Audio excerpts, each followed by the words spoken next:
이 새벽 우리가 함께 볼 하나님의 말씀은 구약성경 민수기 31장 말씀입니다. 민수기 31장 1절 말씀부터 우리 12절까지의 말씀, 저와 여러분이 한 절씩 교독하시고 우리 마지막 12절은 함께 읽도록 하겠습니다. 민수기 31장 1절로 12절 말씀입니다. 주님께서 모세에게 이렇게 말씀하셨다. 너는 미디안 사람에게 이스라엘 자손의 원수를 갚아라. 그렇게 하고 난 다음에 너는 조상에게로 돌아갈 것이다. 모세가 백성에게 말하였다. 당신들 가운데서 전쟁에 나갈 사람들을 무장시키시오. 미디안을 쳐서 미디안에 대한 주님의 원수를 갚아야 하오.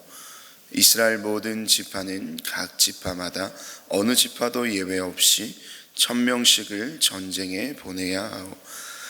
그리하여 이스라엘 모든 족속에서 각 지파마다 1000명씩이 전쟁에 나가려고 무장을 하고 나섰는데 그 수는 12,000명이었다.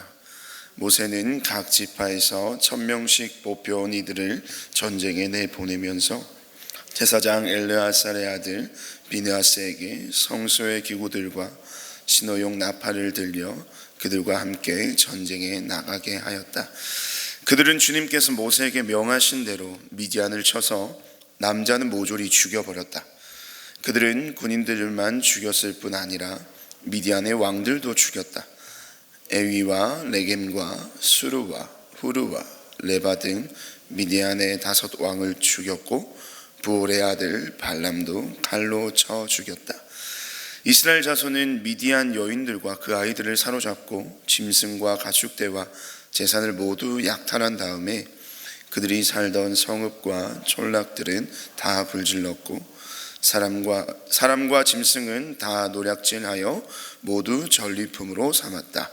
그들은 포로와 노략질한 전리품을 이끌고 모세와 제사장 엘르아살과 이스라엘 자손의 회중이 있는 여리고 근처 요단 강가 모압 평야의 진으로 왔다. 아멘.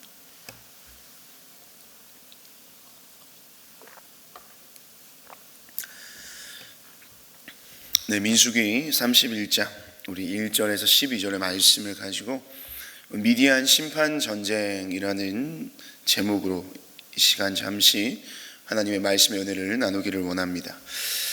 26장에 우리 두 번째 인구 조사를 시작으로 해서 이 30장까지 잠시 끊어졌던 이 영대기적인 사건이 31장부터 다시 시작이 됩니다. 무슨 말이냐면 오늘 이 31장의 말씀은 바로 25장의 말씀 이후에 나타나는 사건이라는 겁니다. 그러니까 우리가 오늘 31장의 말씀을 좀 이해하기 위해서는 25장의 이야기를 잘 이해하고 이 두 장을 잘 연결시켜야만이 자연스럽게 연결이 될 것입니다. 그러니까 25장과 이 31장은 다시 한번 이제 연대기적인 순서로 말씀이 기록되고 있다는 것을 여러분들에게 먼저 말씀을 드립니다. 그리고 오늘 본문 1절과 2절의 말씀을 살펴보시면 참 아쉽고 안타까운 내용이 하나가 나옵니다. 오늘 하나님께서는 이 미디안과의 전쟁을 치를 것을 말씀하십니다. 누구에게 말씀하시죠?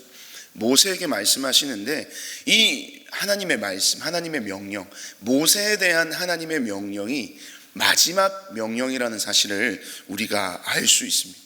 그러니까 모세는 여러분들이 잘 알고 있다시피 가나안 땅에 들어가지 못하였죠. 모세뿐만이 아니라 출애굽 1세대들은 여호수아와 갈렙을 제외한 모든 사람들은 가나안 땅에 들어갈 수가 없었습니다. 그렇게 오늘의 이 미디안과의 전투는 모세의 생애에 있어서 가장 마지막 임무였던 겁니다. 여러분, 모세의 마음이 얼마나 결연했겠습니까? 의연했겠습니까? 정말로 그 어느 때보다 더 담담하고 또 결단의 마음으로 이 전쟁에 임했을 것입니다. 그런데 여러분이 물론 이 모세 한 개인에게 있어서 이 마지막 임무라는 것은 나름대로 그 의미가 있었겠지만요, 하나님께서는 사실은 그 모세의 마지막 임무에 대해서 특별한 의미를 두고 계시지는 않는다는 사실을 오늘 이 말씀을 통해서 알 수가 있습니다. 하나님께서는 한 개인의 마지막에 집중하시는 것이 아니라 하나님께서는 당신의 택한 백성인 이스라엘 민족에게 집중하고 계시다는 겁니다. 하나님께서는 한 사람의 마지막 생애에 대해서 집중하고 계신 게 아니라 오늘 이 시간, 특별히 오늘 사건의 중심인 이 미디안의 전투, 특별히 이 전투가 왜 일어나야만 하는지, 이 전쟁에 너희에게 어떠한 의미가 있는 것인지에 대해서 하나님은 더 집중하고 계시다는 겁니다. 그런 우리 하나님의 그 의중과 그 말씀의 배경을 가지고 우리 오늘 본문인 우리 31장 1절과 2절의 말씀을 우리 한 번 더 한 목소리로 읽어보도록 하겠습니다. 1절과 2절 말씀입니다. 주님께서 모세에게 이렇게 말씀하셨다. 너는 미디안 사람에게 이스라엘 자손의 원수를 갚아라. 그렇게 하고 난 다음에 너는 조상에게로 돌아갈 것이다. 아멘. 말씀을 읽어보시면 아시겠지만 오늘 이 1절 위에 소제목도 그렇습니다. 어떤 내용을 다루고 있습니까? 미디안과의 전투, 이 미디안과의 전쟁이 오늘 본문의 중심 사건입니다. 근데 이 전쟁, 사실은 이스라엘 백성들이 광야의 길을 걸어가면서 가나안으로 진군해 가면서 수많은 전쟁을 치릅니다. 그래서 여느 다른 전쟁과 동일한 하나의 전쟁으로 볼 수도 있지만 오늘 이 전쟁은 좀 특별한 점이 두 가지가 보여집니다. 그래서 그 특별한 이 전쟁에, 오늘 전쟁이 가진 특별한 두 가지를 통해서 오늘 우리의 이 삶에 또 하나님께서 주시는 귀한 말씀을 묵상해 보기를 원하는데요. 오늘 이 미디안과의 전쟁이 특별한 첫 번째 이유, 이 전쟁의 첫 번째 특징은 바로 보응을 위한 전쟁이라는 겁니다. 또 다른 말로 복수를 위한 전쟁이라는 것이죠. 하나님과 이 복수라는 의미가 과연 잘 조화롭게 이루어질 수 있는가? 이 복수라는 단어에 대한 어떤 불편함이 우리에게 있을지는 모르겠습니다. 그리고 오늘 말씀을 보니까 미디안 사람들을 완전히 진멸하라는 하나님의 명령과 또 그 명령에 따라서 미디안 사람들을 어떻게 보면 사륙하는 이스라엘 백성들의 모습을 보면서 과연 이것이 옳은가라는 질문을 우리가 던질 수도 있는데요. 사실은 오늘 이 전쟁은 하나님께서 마음속에 품고 철저한 계획하심 속에서 이루어진 보응의 전쟁이라는 것을 우리는 기억해야 합니다. 아까도 말씀드렸지만 이 31장의 말씀은 오늘 이 전쟁은 25장의 배경을 두고 있습니다. 여러분 25장에 어떤 중요한 사건이 나왔습니까? 바알 보올 사건 여러분 기억하시죠? 이 시딤에서 이스라엘 백성들이 진을 치고 있을 때에 미디안 사람들의 미혹을 받고 그들이 음행을 하기 시작합니다.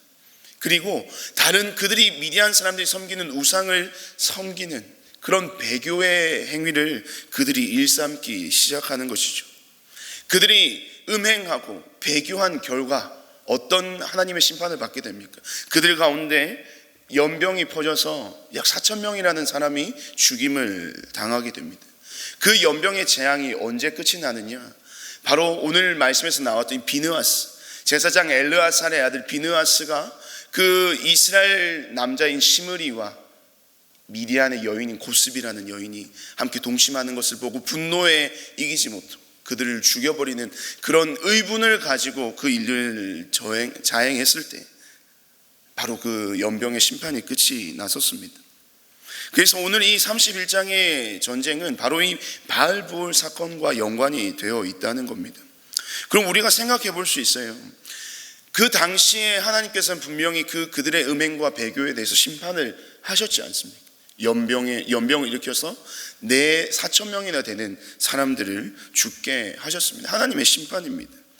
그런데 하나님은 오늘 이 31장에 다시 전쟁을 일으키시는 이유, 그것에 그 사건을 근거로 전쟁을 행하게 하시는 이유가 무엇인가? 하나님은 당신의 백성이 이스라엘 백성들을 미혹해 한 죄에 대하여 그 책임을 물으셨다는 겁니다.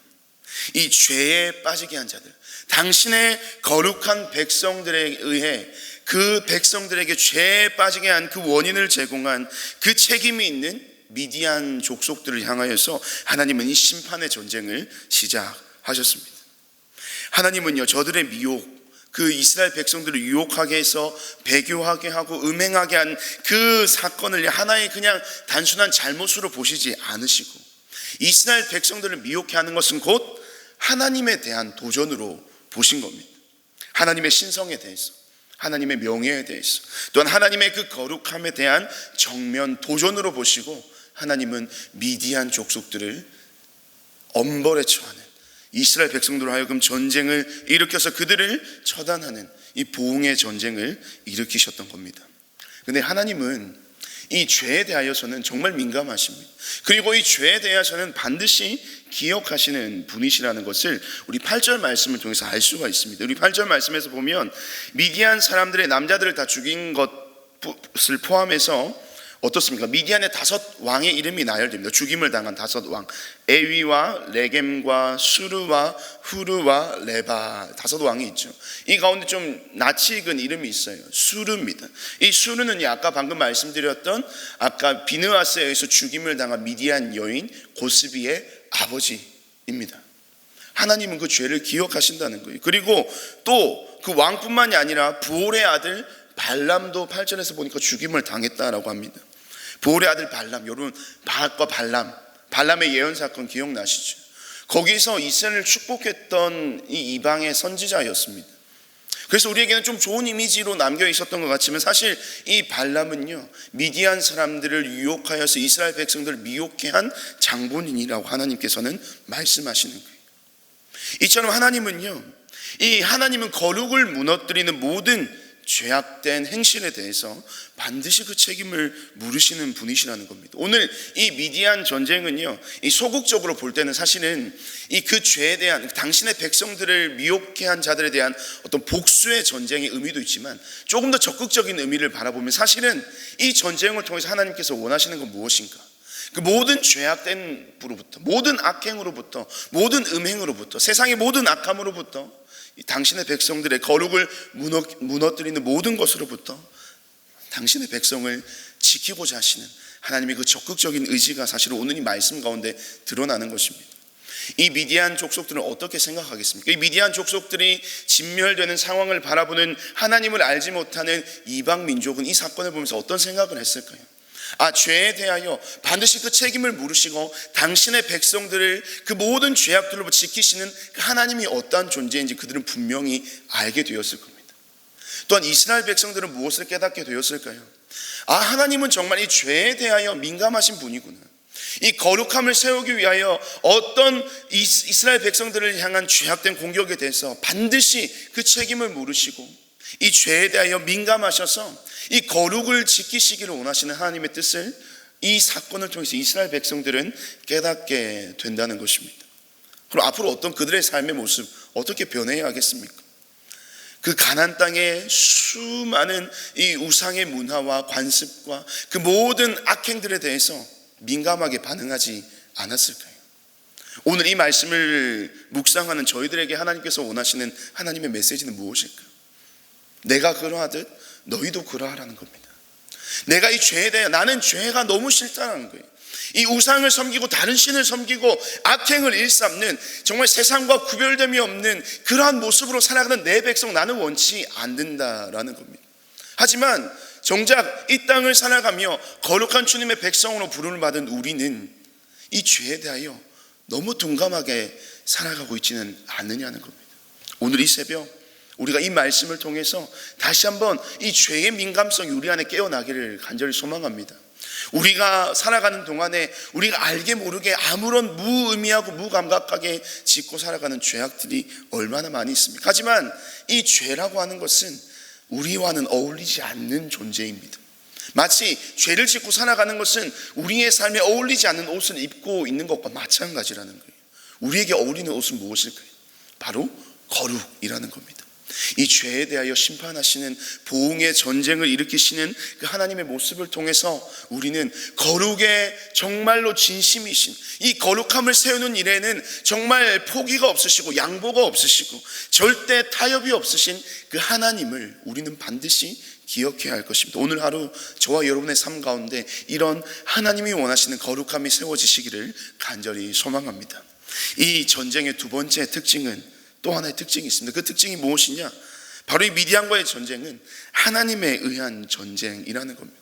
다른 말로 거룩한 전쟁입니다.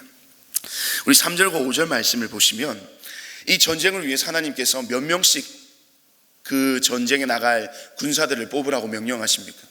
각 집파별로 1000명씩 뽑으라고 합니다. 다 모인 숫자가 몇 명입니까? 12지파이기 때문에 12,000명을 준비시키셨어요. 그런데 여기서 우리가 한 가지 의문이 드는 거죠.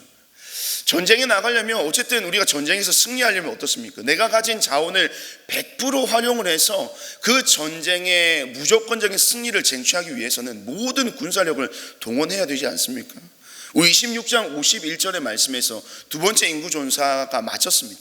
몇 명의 인구가 조사가 되었습니까? 군사에 이 전쟁에 나갈 수 있는 인구가요 60만 명이 넘는 인구가 모였습니다. 있었습니다. 그런데 이 미디안 전쟁 가운데는 몇 명의 군사만 나갑니까?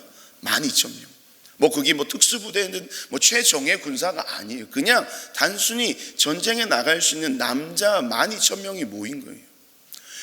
다 나가야 되는 게 맞지 않습니까? 근데 왜 12,000명만 나가느냐? 그 이유가 6절 말씀에서 나타나고 있는데요. 우리 6절 말씀 우리 함께 한번 읽도록 하겠습니다. 6절 말씀입니다. 모세는 각 지파에서 1,000명씩 뽑혀온 이들을 전쟁에 내보내면서 제사장 엘르아살의 아들 비느하스에게 성소의 기후들과 신호용 나팔을 들려 그들과 함께 전쟁에 나가게 하였다. 여기서 중요한 표현이 뭘까요? 성소의 기구와 신호의 나팔입니다. 이 두 가지는요 누구를 상징하느냐? 하나님을 상징하는 것입니다. 이것이 무엇인지는 구체적으로 이야기하진 않고 있지만 아마 이 언약궤가 아닐까 생각이 듭니다. 그래서 이 전쟁에 앞장서서 나가시는 분, 이 전쟁을 주관하시는 이가 누구라는 것을 이 말씀을 통해서 알 수가 있을까요? 하나님이시라는 겁니다. 하나님이시기 때문에 군사가 많이 필요한 것이 아닙니다. 왜요? 하나님께서 이루어 가시는 전쟁, 여러분 하나님께서 행하시는 전쟁이기 때문에 인간의 노력, 인간의 공로, 어떤 인간의 능력 많이 그렇게 필요하지 않아 보이는 거죠. 하나님께서 누구를 대신하여 싸우신다는 겁니까? 이스라엘 백성, 당신의 백성인 이스라엘 백성들을 대신하여 싸우시는 전쟁이 바로 이 미디안 전쟁이라는 사실을 6절 말씀을 통해서 우리에게 알려주고 계시다는 거예요. 여러분 하나님이 행하시는 전쟁 두 가지의 특징이 있습니다. 첫 번째는 반드시 할까요? 승리하는 것입니다. 하나님이 행하시는 전쟁의 첫 번째 특징은 반드시 승리한다는 거예요. 누구의 승리로 돌아가는 겁니까? 하나님의 승리, 하나님의 백성, 하나님의 민족의 승리가 된다는 것입니다. 두 번째 특징은 그 모든 승리의 공은 누구에게 있을까요? 하나님께만 있다라는 것입니다. 이 전쟁이 하나님의 전쟁이고 거룩한 전쟁이라는 것답게, 그 말답게 이 미디안과의 전쟁에서 정말로 멋진 완벽한 승리를 이스라엘 백성들이 거머쥐게 됩니다. 이것이 무엇을 의미하느냐? 하나님의 이름으로 우리가 전장에 나가면 우리에게도 반드시 무엇이 주어진다는 겁니까? 이 승리가 주어진다는 거예요. 사실은 이스라엘 백성들은 잘 군사적인 훈련된 존재들이 아니었습니다. 민족이 아니에요. 전쟁을 할 수 있는 준비가 되어 있는 그런 국가, 나라, 민족이 아니라는 겁니다. 그들이 의지할 수 있는 것은 하나님밖에 없었어요. 그런데 사실은 그들의 마음 같은 어떤 마음이 있었을까요? 저 같으면 사실 두려웠을 것 같아요. 이 미디안이라고 하는 가나안 족속들, 거민들입니다. 정말로 우리가 넘볼 수 없는 정말 강력한 어떤 민족의 모습을 가지고 있었던 거예요. 두렵지 않았겠습니까? 이것을 영적으로 해석하면 우리의 모습과 똑같은 거예요. 우리는 죄에 대하여, 악에 대하여, 모든 악한 영들에 대하여, 악한 것들에 대하여서 때로는 우리가 이 영적인 전쟁 가운데 두려워할 때가 있는 것이죠. 하지만 그 모든 영적인 전쟁 가운데 승리할 수 있는 비결이 하나가 오늘 우리에게 주어진 겁니다. 누구의 이름으로 나아갈 때요? 하나님의 이름으로 나아갈 때 우리에게는 반드시 무엇이 보장된다는 겁니까? 승리가 보장된다는 것입니다. 이 주님의 이름으로 나아갈 때는 우리는 반드시 그 영적인 승리를 쟁취할 수 있다라는 그 우리의 삶의 진리, 절대적인 승리의 공식을 우리에게 알려주시는 겁니다. 저는 이 장면을 보면서 사실은 이런 모습이 좀 떠오르더라고요. 앞장서 가시는 하나님의 모습을 통해서 어떤 모습이 떠오르냐면 우리 아버지, 제 아버지의 모습이 떠올랐습니다. 뭐냐면 어릴 때 저를 괴롭혔던 그 형들을 혼내주시는 아버지의 모습이 떠오르더라고요. 이 내 아들 괴롭힌 놈 누구야? 나와! 하는 이런 모습이 떠오르게 되었습니다. 그러면서 저는 어릴 때 그 아버지의 모습을 보면서 얼마나 마음이 든든했는지 모릅니다. 이스라엘 백성들의 마음이 그렇지 않을까요? 그러면서 우리 아빠 정말 최고야. 아빠의 품에서 내가 정말 보호를 받고 있고, 아빠의 품에서 내가 지킴을 받고 있고, 아빠의 품에 있다면 내가 어떤 것도 두렵지 않다라는 그런 강한 아빠를 의지하고자 하는 그 마음들이 막 생겨났던 것이, 그 마음이 막 새록새록 떠오르더라고요. 이스라엘 백성들에게도 그렇지 않았겠습니까? 나를 대신하여 싸워주시는 하나님 아버지, 우리를 미혹해 하여 우리를 죄악에 빠뜨렸던 그 모든 원수에 대하여 그 모든 빚, 보응을, 복수를 대신하여 담당해 주시는, 그래서 반드시 승리로 이끌어 주시는 그 하나님을 통하여 이스라엘 백성들의 마음은 하나님을 전적으로 의지하는 그런 마음이 생기게 되었다는 겁니다. 근데 여기서 중요한 것은 이 승리의 공은 다 누구에게 돌아가야 되는 것입니까?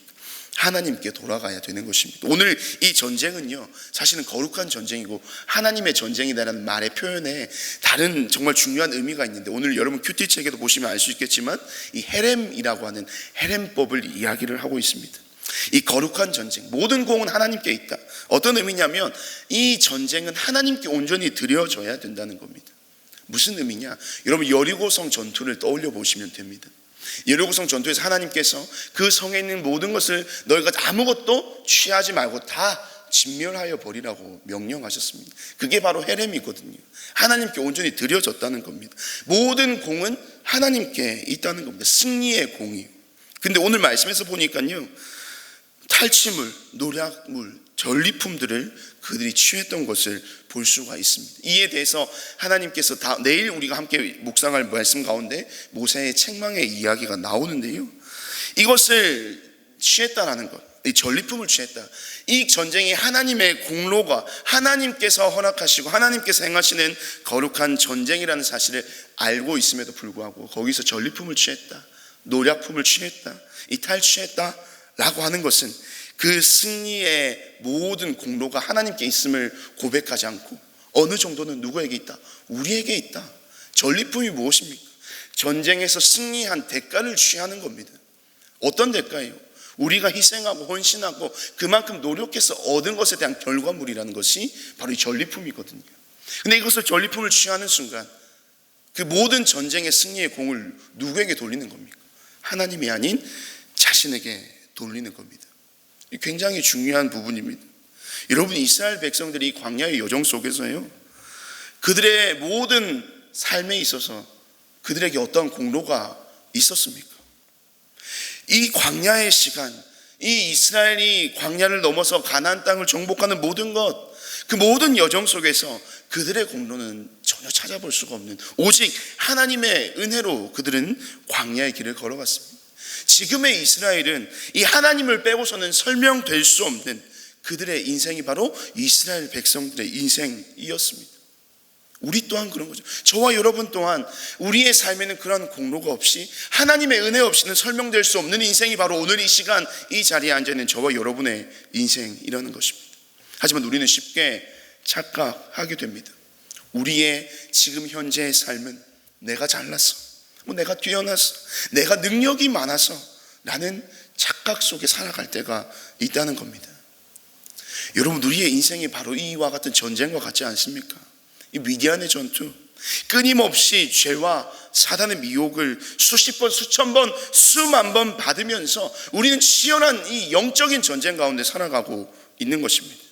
여러분, 그때마다 여러분은 무엇을 경험하십니까? 승리를 경험하시지 않습니까?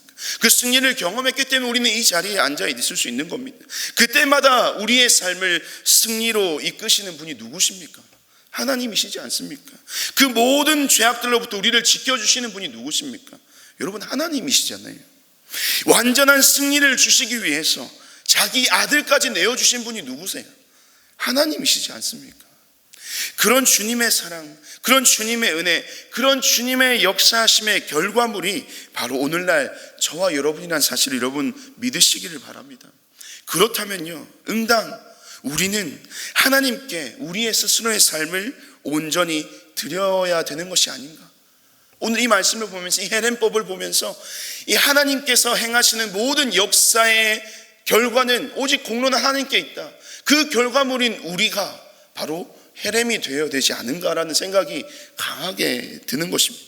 다시 한번 말씀드리지만 헤렘이라고 하는 것은 하나님께 온전히 드려진다는 것입니다. 좀 더 풀어서 설명하면 모든 것이 하나님의 것이라는 것이 바로 이 헤렘법의 가장 기초라는 겁니다. 하나님의 공로를 힘입고 살아가고 하나님의 은혜를 힘입고 살아가는 바로 우리가 이 헤렘법에 적용이 되어서 우리의 삶을 하나님께 드리는 것이 마땅치 않은가라는 말씀의 묵상을 오늘 이 새벽 우리는 한번 해볼 필요가 있다는 겁니다. 우리가 우리의 삶에 나의 공로로 취했다고 말할 수 있는 것은 아무것도 없습니다. 나라는 인생을 설명할 수 있는 것도요, 오직 하나님으로 밖에는 설명될 수 없는 인생이 바로 저와 여러분이라는 것입니다. 우리의 가고 서는 것, 우리가 앉고 일어서는 것, 우리가 먹고 마시며 살아가는 모든 인생이 그 하나님의 공로, 오직 하나님의 은혜에 있음을 기억하시고 오늘 마땅히 하나님께 돌려드려야 될 것, 그 다른 어떤 것이 아닙니다. 바로 저와 여러분의 인생이에요. 우리의 삶을 온전히 하나님 앞에 헤렘하는, 온전히 올려드리는, 그래서 나의 모든 것이 오직 하나님 당신의 것이니 당신의 뜻 가운데 내가 순복할 수 있는 이 하루의 인생을 살아가게 하여 주시옵소서. 그런 믿음의 고백으로 오늘 하루를 온전히 주님의 것으로 살아가시는 저와 여러분의 귀한 하루의 삶이 되시기를 주님의 이름으로 축복드립니다. 우리 시간 함께 한번 말씀을 기억하며 우리 기도하기를 원합니다. 우리 함께 시간 기도할 때 우리의 모든 인생의 치열한 삶의 현장이 마치 오늘 이 미디안 전투와 같은 치열한 영적인 전투의 현장이 아닌가 생각이 됩니다. 그 모든 현장 속에서 우리의 삶을 거룩한 삶으로 살아내기 위한 그런 우리의 인생의 투쟁과 거룩한 몸부림이 오늘 하루 우리 가운데 넘쳐날 수 있도록 기도하며 나아갑시다.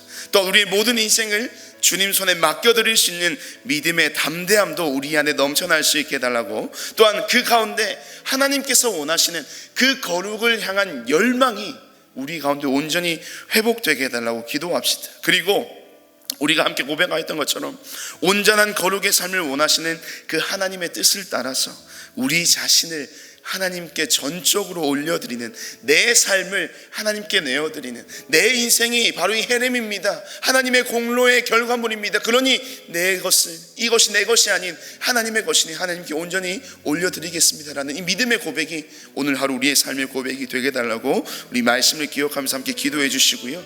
둘째로는 우리 다음 세대를 위해서 오늘은 기도하는 날입니다. 우리에게 많은 영혼들을 하나님께서 허락해 주셨습니다. 이곳에서 그 아이들이 믿음 가운데 말씀을 들으며 신앙의 생활을 하며 나아갈 때에 그 인생 가운데 말씀의 능력이 나타나게 해달라고, 말씀의 열매를 풍성히 맺는 우리 다음 세대들이 되게 해달라고 기도해 주시길 바랍니다. 특별히 지금 여름 성경학교, 여름 사역들이 계속해서 진행이 되고 있습니다. 이번 여름 사역을 통해서 우리 아이들 정말 분명한 하나님의 말씀을 깨닫게 하시고 하나님과 가까워지게 하시고 무엇보다도 인격적으로 하나님을 만날 수 있는, 그래서 인생 가운데 정말로 잊을 수 없는 정말 은혜의 감격의 순간이 이번 모든 여름 성경학교와 수련회의 시간들이 될 수 있게 해달라고, 이 시간 우리 말씀을 기억하면서 또 우리 다음 세대를 위해서 함께 이 시간 합심하여 기도하시고 각자 개인의 기도 제목으로 기도하신 뒤에 자유롭게 돌아가시길 바랍니다. 우리 함께 기도하겠습니다.